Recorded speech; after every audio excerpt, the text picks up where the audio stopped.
السلام علیکم۔ امید کرتا ہوں کہ آپ سب خیریت سے ہوں گے۔ آج کے اس لیکچر میں ہم میر تقی میر کی ایک غزل کی تشریح آپ کے سامنے پیش کریں گے۔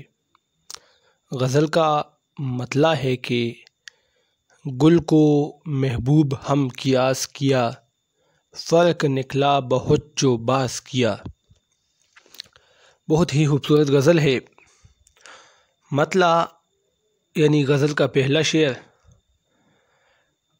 اس میں شاعر نے محبوب کی خوبصورتی کے حوالے سے کہا ہے اور اس کو گل سے تشبیہ دی ہے، بلکہ گل سے بھی اس کو برتر ثابت کیا ہے اپنے محبوب کو۔ شاعر میر تقی میر کہتے ہیں کہ میں نے گل کو، پھول کو اپنا محبوب قیاس کیا، یعنی میں نے یہ جانا کہ یہ گل میرا محبوب ہے۔ میرے پاس ایک گل تھا، میں نے یہ جانا کہ یہ گل میرا محبوب ہے، میرا محبوب میرے پاس نہیں ہے تو میں یہ تصور کرتا ہوں کہ یہ گل میرا محبوب ہے۔ فرق نکلا بہت جو باس کیا۔ دوسرے مصرعے میں کہتے ہیں کہ میں نے تو گل کو اپنا محبوب قیاس کیا، گل کو اپنا محبوب کہا، لیکن میں نے جب اس گل کو قریب کیا، اس کی خوشبو کو میں نے دیکھا تو اس میں بڑا فرق نکلا۔ میں سمجھا کہ یہ گل میرے محبوب کا مقابلہ نہیں کر سکتا۔ میں نے تو تصور میں یہ چیز میں اپنے تصور میں لایا ہوں کہ یہ گل میرا محبوب ہے، لیکن جب میں نے اس کو باس کیا، اس کی خوشبو کو میں نے جب محسوس کیا تو بڑا فرق نکلا کہ یہ تو میرے محبوب کے برابر نہیں ہے، میرے محبوب کے حسن اس کی خوشبو کے برابر نہیں ہے، یعنی میرا محبوب گل سے بھی زیادہ خوبصورت ہے۔ دوسرے شعر میں کہتے ہیں دل نے ہم کو مثال آئینہ ایک عالم کا روشناس کیا۔ یہ اس غزل کا دوسرا شعر ہے۔ شاعر نے اپنے دل کو آئینے سے تشبیہ دی ہے۔ آئینہ صاف ہوتا ہے، سب اس میں اپنا چہرہ دیکھتے ہیں، اپنی شکل آئینے میں دیکھتے ہیں، لہٰذا آئینہ سب کو جانتا ہے کہ یہ کون ہے، یہ کون ہے، کیونکہ سب لوگ اس میں دیکھتے ہیں، سب لوگوں کا آئینے کو پتہ ہے۔ لہٰذا شاعر کہتے ہیں کہ میرے دل نے بھی آئینے کی طرح، میرا دل بھی تمام عالم سے، اس جہان میں آباد لوگوں سے روشناس ہوا۔ جس طرح آئینہ لوگوں کو پہچانتا ہے، لوگ اس میں دیکھتے ہیں ہر روز، تو آئینہ اب سب کو پہچانتا ہے، اسی طرح میرا دل بھی ہے، وہ بھی اس عالم سے روشناس ہو چکا ہے۔ یعنی شاعر کا مطلب یہ ہے کہ زندگی میں کئی لوگوں کے ساتھ واسطہ پڑا ہے، ہر شخص کے ساتھ واسطہ پڑا ہے، ہر طبقے کے لوگوں کے ساتھ واسطہ پڑا ہے، تو ہم ان سب سے روشناس ہو چکے ہیں، محبوب سے بھی ہم روشناس ہو چکے ہیں، عام جو سماج میں حالات ہیں اس سے بھی ہم روشناس ہو چکے ہیں۔ سب نے میرے دل کو بہت تکلیف پہنچائی ہے۔ اس عالم میں جتنے بھی لوگ ہیں، اس عالم میں، اس جہان میں جتنے بھی لوگ آباد ہیں، میرا دل اس سے روشناس ہو چکا ہے۔ میرا دل ان سب کے ساتھ، میرے دل کا واسطہ پڑ گیا ہے اور سب نے میرے دل کو بہت تکلیف دی ہے۔ اگلا شعر ہے کچھ نہیں سوجھتا ہمیں اس بن، شوق نے ہم کو بے حواس کیا۔ بے حواس کہتے ہیں جنون کو، پاگل پن کو، جو حواس میں نہیں رہتا۔ کچھ نہیں سوجھتا، سوجھتا مطلب خیال آنا۔ کچھ نہیں سوجھتا ہمیں اس بن، بن مطلب بغیر، شوق نے ہم کو بے حواس کیا۔ شوق کہتے ہیں جذبہ، یہاں اس سے مراد ہے عشق۔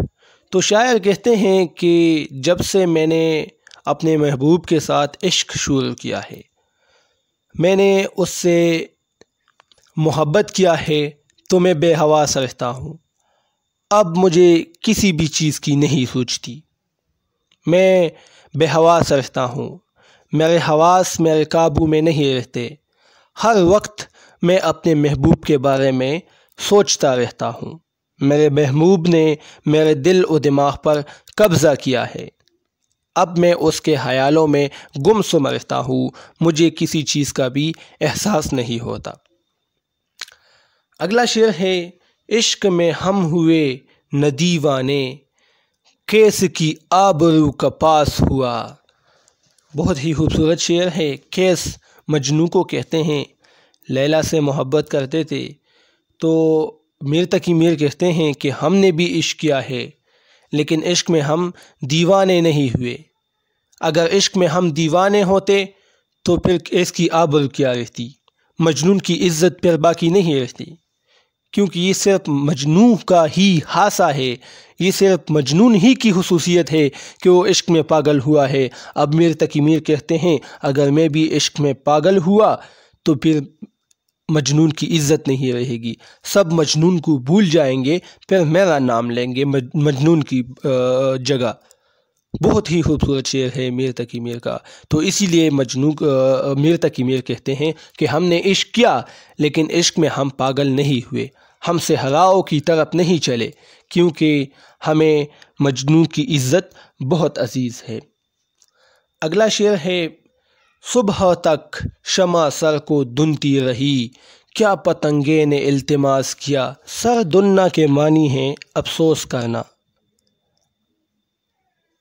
آپ نے اکثر دیکھا ہوگا شمع جب جلتی ہے تو اس کا اوپر جو مختصر شعلہ ہوتا ہے وہ اس طرح گھومتا رہتا ہے، تو شاعر نے یہاں اس چیز کو لے کر یہاں شاعر کہتے ہیں کہ یہ شمع افسوس کرتا ہے۔ تو شاعر اس شعر میں یہ کہتے ہیں کہ شمع افسوس کر رہا ہے، پتہ نہیں کہ پتنگے نے اس سے کیا گزارش کی ہے، پتنگے نے اس شمع کے کان میں کیا کہا ہے کہ اب وہ افسوس کر رہا ہے صبح تک، ساری رات یہ شمع جلتی ہے، صبح تک افسوس کرتی ہے، اب پتہ نہیں کہ پتنگے نے اسے کیا کہا ہے۔ شاعر نے اس شعر میں اپنے دل کے کرب کو بیان کیا ہے کہ صبح تک یعنی آخری عمر تک میں غموں میں ڈوبا رہا، میں افسوس کرتا رہا، کیونکہ دنیاوی حالات نے مجھے ایسا بنایا ہے، میں آخری عمر تک بے چین و بے قرار رہا ہے، غم دوراں اور غم جانا کی وجہ سے ساری عمر مجھے افسوس ہوتا رہا ہے۔ ایسے وحشی کہاں ہیں اے خوباں، میر کو تم ابس اداس کیا۔ آخری مقطع ہے اور میں تو اس کو بیت الغزل بھی کہوں گا۔ بیت الغزل کہتے ہیں غزل کے سب سے خوبصورت شعر کو، شعبیت نظم کے سب سے خوبصورت شعر کو کہتے ہیں۔